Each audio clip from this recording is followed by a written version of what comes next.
ओम शांति। 3 अगस्त 2026 की मुरली से प्रश्न उत्तर। पहला प्रश्न है, आज का मुरली गीत कौन सा है? आज का मुरली गीत कौन सा है? उत्तर है, गीत है, हमें उन राहों पर चलना है जहाँ गिरना और संभलना है। अगला प्रश्न है, बाबा ने कहा, बच्चे तुम सच्चे सच्चे हो, क्या हो? बाबा ने कहा, बच्चे तुम सच्चे सच्चे हो, क्या हो सच्चे सच्चे? उत्तर है, राजऋषि और राजयोगी हो। सच्चे सच्चे राजऋषि और राजयोगी हो। अगला प्रश्न है, बाबा ने कहा, बच्चे तुम्हें राजाई के लिए क्या जरूर बनना है?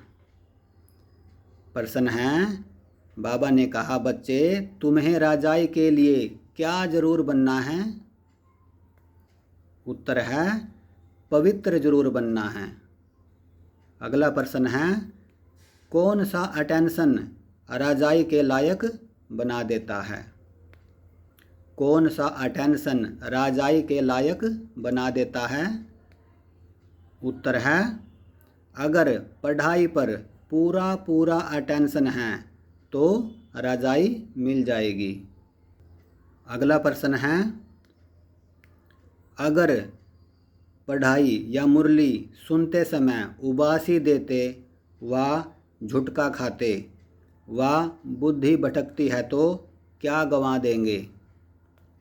प्रश्न है, अगर मुरली सुनते समय उबासी देते व झुटका खाते व बुद्धि भटकती है तो क्या गंवा देंगे? उत्तर है, बाबा ने कहा, राजाई गंवा देंगे। अगला प्रश्न है, भारत में 5000 साल पहले किन का पूज्य पवित्र प्रवृत्ति मार्ग था? भारत में 5000 साल पहले किन का पूज्य पवित्र प्रवृत्ति मार्ग था? उत्तर है, देवी देवताओं का पूज्य पवित्र प्रवृत्ति मार्ग था। अगला प्रश्न है, बाप ने सुनाया और बच्चों ने सुना तो क्या मिल जाएगा? बाप ने सुनाया और बच्चों ने सुना तो क्या मिल जाएगी? उत्तर है, बाबा ने कहा, राजाई मिल जाएगी, यानी स्वर्ग की बादशाही मिल जाएगी। अगला प्रश्न है, प्राचीन धर्म कौन सा धर्म है? प्राचीन धर्म कौन सा धर्म है? या फिर कौन से धर्म को प्राचीन धर्म कहेंगे? उत्तर है, देवी देवताओं का धर्म प्राचीन धर्म है, यानी आदि सनातन देवी देवता धर्म ही प्राचीन धर्म है। उसके बाद सब धर्म आए हैं। अगला प्रश्न है, हठ योग कब शुरू हुआ? हठ योग कब शुरू हुआ? उत्तर है, बाबा ने कहा, द्वापर से भक्ति मार्ग के साथ हठ योग शुरू होता है। अगला प्रश्न है, बाबा ने कहा कि तुम बच्चे हठ योग जन्म बाई जन्म सीखते आए हो, लेकिन वो क्या है जो तुम सिर्फ एक ही जन्म में सीखते हो? बाबा ने कहा, बच्चे हठ योग तुम जन्म बाई जन्म सीखते आए हो, लेकिन वो क्या है जो तुम सिर्फ एक ही जन्म में सीखते हो? उत्तर है, राजयोग। राजयोग तुम बच्चे एक जन्म में ही सीखते हो। अगला प्रश्न है, हम राजयोग कब सीखते हैं? प्रश्न है, हम बच्चे राजयोग कब सीखते हैं? उत्तर है, बाबा ने कहा, बच्चे यह राजयोग तुम सिर्फ संगम पर ही सीखते हो। अगला प्रश्न है, तुमको राजयोग सीखने के लिए क्या नहीं लेना पड़ता? प्रश्न है, तुमको राजयोग सीखने के लिए क्या नहीं लेना पड़ता? उत्तर है, बाबा ने कहा, पुनर्जन्म नहीं लेना पड़ता, ये एक ही जन्म है जिसमें राजयोग सीखते हैं, लेकिन हठ योग में तो पुनर्जन्म लेते रहते हैं। अगला प्रश्न है, महात्मा अर्थात माना क्या? महात्मा अर्थात माना क्या? उत्तर है महात्मा अर्थात पवित्र महान आत्मा। अगला प्रश्न है यह त्योहार सभी कब के हैं? यह त्योहार सभी कब के हैं? उत्तर है बाबा ने कहा त्योहार सभी संगम युग के हैं। ये संगम युग की ही यादगार दिलाते हैं। अगला प्रश्न है जो ये राखी बंधन है, रक्षाबंधन, ये किस पर आधारित है? राखी बंधन यानी रक्षाबंधन किस पर आधारित है? उत्तर है बाबा ने कहा पवित्रता पर आधारित है। अगला प्रश्न है यहाँ बाप सभी से क्या प्रतिज्ञा कराते हैं? यहाँ माना संगम युग पर जब बाबा आते हैं तो सभी से क्या प्रतिज्ञा कराते हैं? उत्तर है बाबा प्रतिज्ञा कराते हैं कि पवित्र बनो। अगला प्रश्न है जैसे हिंदू लोग रक्षाबंधन पर राखी बांधते हैं तो सिख लोग क्या क्या पहनते हैं जो पवित्रता की निशानी है? जैसे प्रश्न है जैसे हिंदू लोग रक्षाबंधन बांधते हैं पवित्रता पर, पवित्रता की निशानी है, तो सिख लोग क्या पहनते हैं जो पवित्रता की निशानी है? उत्तर है सिख लोग कंगन पहनते हैं, वो भी पवित्रता की निशानी है। अगला प्रश्न है हिंदू लोग एक और चीज़ पहनते हैं जो कि पवित्रता की निशानी है, वो क्या है? आज बाबा ने मुरली में कई पवित्रता की निशानी बताई। हिंदू लोग रक्षाबंधन तो होता ही है, एक और चीज़ है जो पहनते हैं वो भी पवित्रता की निशानी है, वो क्या है?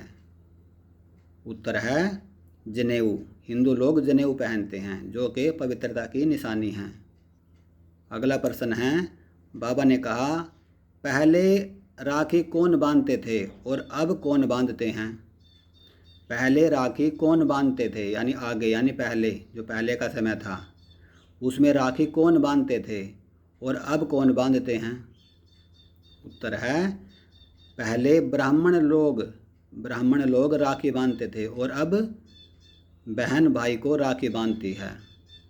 अगला प्रश्न है बाबा हमारी झोली किससे भरते हैं? बाबा हमारी झोली किससे भरते हैं? उत्तर है ज्ञान रत्नों से। अगला प्रश्न है प्राचीन भाषा किसे कहेंगे? प्राचीन भाषा किसे कहेंगे? उत्तर है बाबा ने कहा हिंदी प्राचीन भाषा है और बाबा हिंदी में ही समझाते हैं। अगला प्रश्न है 5 विकार कहाँ नहीं होते? 5 विकार कहाँ नहीं होते? उत्तर है राम राज्य में 5 विकार नहीं होते। अगला प्रश्न है बाप कहते हैं बच्चे यह महाशत्रु है, बाबा महाशत्रु किसे कहते हैं? प्रश्न है बाबा महाशत्रु किसे कहते हैं? उत्तर है काम महाशत्रु है, बाबा काम विकार को महाशत्रु बताते हैं। अगला प्रश्न है बच्चे पुकारते हैं आकर पतितों को पावन बनाओ, लेकिन कहाँ नहीं पुकारते? बच्चे पुकारते हैं आकर पतितों को पावन बनाओ, तो वो जगह कौन सी है जहाँ बच्चे नहीं पुकारते बाप को? उत्तर है सतयुग त्रेता में कोई नहीं पुकारते। अगला प्रश्न है आज बाबा ने बताया भारत जब पतित बनता है, रावण का राज्य होता है, तो क्या होने लगता है? प्रश्न है भारत जब पतित बनता है, रावण राज्य होता है, रावण का राज्य होता है, तो क्या होने लगता है? उत्तर है बाबा ने कहा जब रावण का राज्य शुरू होता है तो धरनी हिलने लगती है और जो सोने के महल आदि सब नीचे चले जाते हैं। अगला प्रश्न है सिख धर्म किसने स्थापन किया? सिख धर्म किसने स्थापन किया? उत्तर है गुरु नानक देव जी ने। अगला प्रश्न है कैसी आत्मा धर्म स्थापन कर ना सके? कैसी आत्मा धर्म स्थापन नहीं कर सकती? उत्तर है पतित आत्मा धर्म स्थापन नहीं कर सकती। अगला प्रश्न है हम आत्मा परमात्मा से किसका वर्षा ले रहे हैं? हम आत्मा परमात्मा पिता से किसका वर्षा ले रहे हैं? उत्तर है विश्व की बादशाही का। अगला प्रश्न है, आज बाबा ने कहा घूमो फिरो खाओ पियो, लेकिन क्या ज़रूर करना है। बाबा ने कहा घूमो फिरो खाओ पियो, लेकिन क्या ज़रूर करना है। उत्तर है, बाबा ने कहा घूमो फिरो खाओ पियो, लेकिन सिर्फ बाप को याद करो। अगला प्रश्न है, बाबा ने कहा तुम बच्चों को आपस में क्या प्रतिज्ञा करनी है। प्रश्न है, बाबा ने कहा तुम बच्चों को आपस में क्या प्रतिज्ञा करनी है। उत्तर है, पवित्र बनने की प्रतिज्ञा करनी है। अगला प्रश्न है, बाबा ने कहा असुल है असली में है शिव बाबा, तो कौन सा बाबा नहीं कहेंगे। बाबा ने कहा असुल है शिव बाबा, यानी असली नाम है बाबा का शिव बाबा, तो और क्या बाबा नहीं कहेंगे। उत्तर है, रुद्र बाबा नहीं कहेंगे, शिव बाबा कहेंगे। अगला प्रश्न है, बाबा ने कहा बॉम्बे में मंदिर है कौन सा, कौन से मंदिर का जिक्र किया बाबा ने।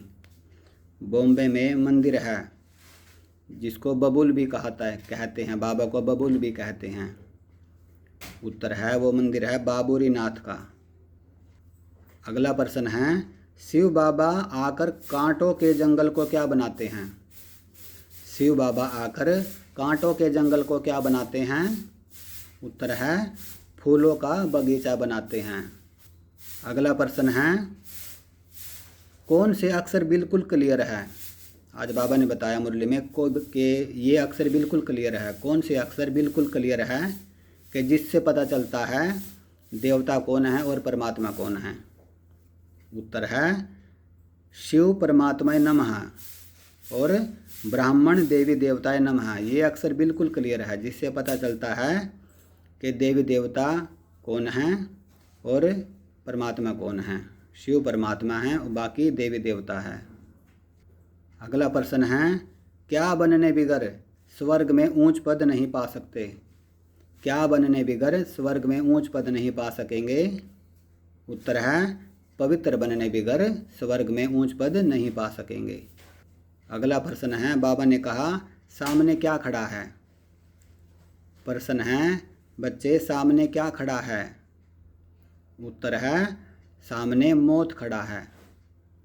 अगला प्रश्न है, बाबा ने कहा थोड़े समय के अंदर क्या शुरू हो जाएगा। प्रश्न है, बाबा ने कहा आज थोड़े समय के अंदर क्या शुरू हो जाएगा। उत्तर है, बाबा ने कहा थोड़े समय के अंदर यह अर्थक्वेक आदि हो सब डामाडोल हो जाएगा, यानी विनाश शुरू हो जाएगा। अगला प्रश्न है, बाबा ने कहा तुमने साक्षात्कार किया किसका। शुरू में तुमने साक्षात्कार किया किसका। उत्तर है, विनाश का साक्षात्कार और स्थापना का साक्षात्कार किया। अगला प्रश्न है, किसके बिना सद्गति हो न सके। किसके बिना सद्गति हो न सके। उत्तर है, ज्ञान बिगर सद्गति हो न सके। अगला प्रश्न है, फूलों के बगीचे में चलने के लिए क्या निकाल देने हैं। प्रश्न है, फूलों के बगीचे में चलने के लिए क्या निकालने चाहिए या क्या निकाल देने हैं। उत्तर है, कांटे निकाल देने हैं। कांटे माना विकार और फूलों का बगीचा माना सतयुग स्वर्ग। अगला प्रश्न है, बाबा ने कहा कसम उठाओ। कसम उठाने को कहा है बाबा ने, किसकी कसम उठानी है। उत्तर है, कसम उठाओ कि हम विकार में कभी नहीं जाएंगे। अगला प्रश्न है, बाबा ने कहा हर एक चित्र में पहले यह लिखो। क्या लिखना है।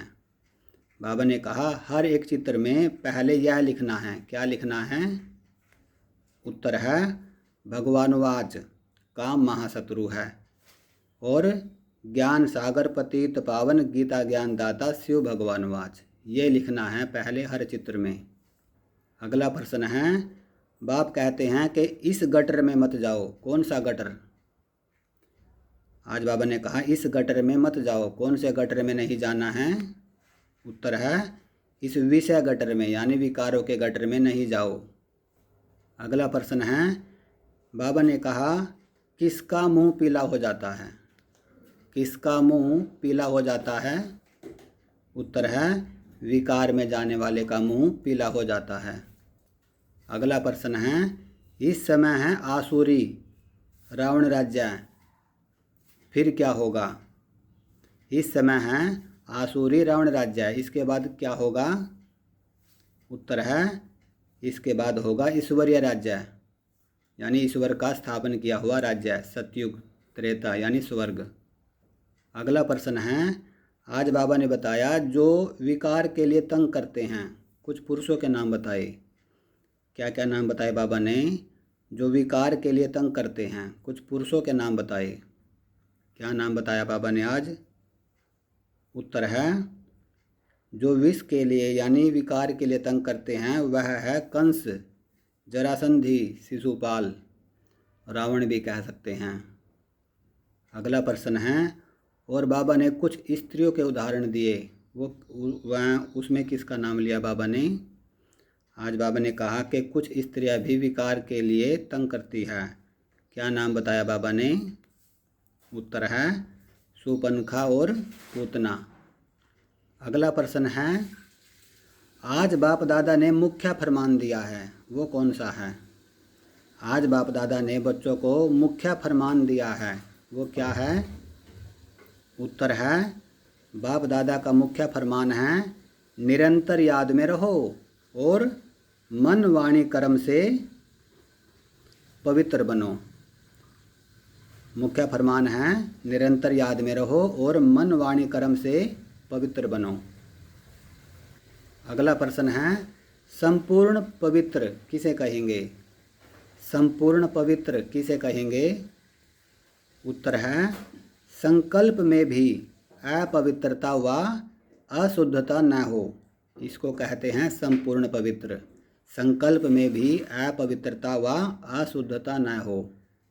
अगला प्रश्न है, संपूर्ण पवित्र किसे नहीं कहेंगे? संपूर्ण पवित्र किसे नहीं कहेंगे? उत्तर है संकल्प में भी अगर पुराने अशुद्ध संस्कार टच करते हैं, संकल्प में भी अगर पुराने अशुद्ध संस्कार टच करते हैं, व्यर्थ संकल्प चलते हैं या स्वप्न आते हैं तो भी संपूर्ण पवित्र नहीं कहेंगे। अगला प्रश्न है, बाबा ने कहा पहले इस पाठ को स्वरूप में लाओ, कौन से पाठ को? बाबा ने कहा पहले इस पाठ को स्वरूप में लाओ, कौन सा पाठ है?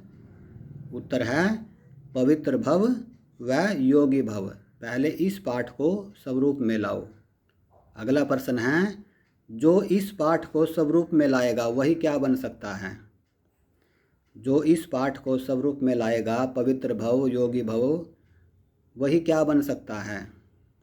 उत्तर है वही बाप समान और बाप के समीप आने के अधिकारी बन सकते हैं। वही बाप समान और बाप के समीप आने के अधिकारी बन सकते हैं। अगला प्रश्न है, और ये प्रश्न स्लोगन से है।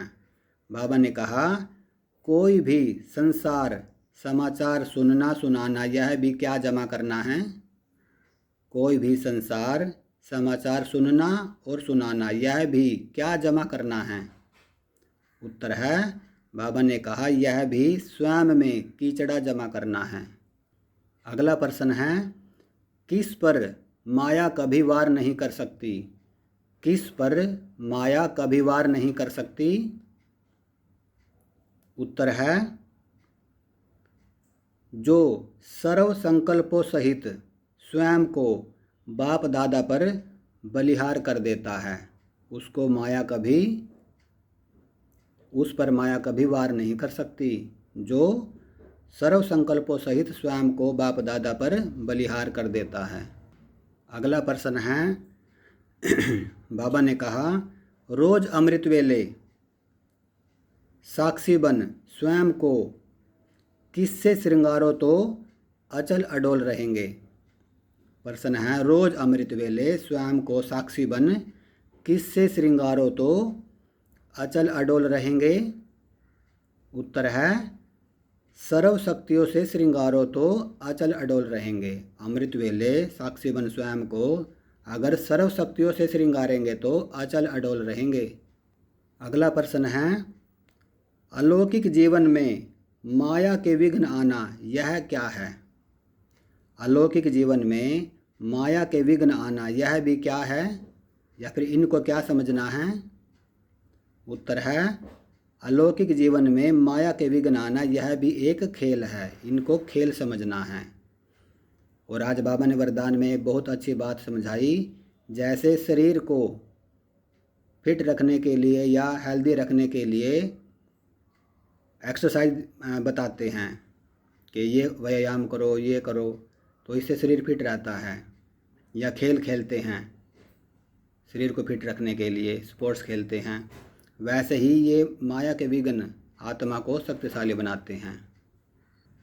और आज की मुरली से आखिरी प्रश्न है, आज बाबा ने हम बच्चों को क्या वरदान दिया? आज बाबा ने हम बच्चों को क्या वरदान दिया है? उत्तर है अलौकिक खेल और खिलौने, अलौकिक खेल और खिलौनों से खेलते हुए सदा शक्तिशाली बनने वाले अचल अडोल भव। वरदान है अलौकिक खेल और खिलौनों से खेलते हुए सदा शक्तिशाली बनने वाले अचल अडोल भव। तो ये 3 अगस्त 2026 की साकार मुरली से प्रश्न उत्तर थे। तो सभी आत्माओं को ओम शांति, ओम शांति, ओम शांति।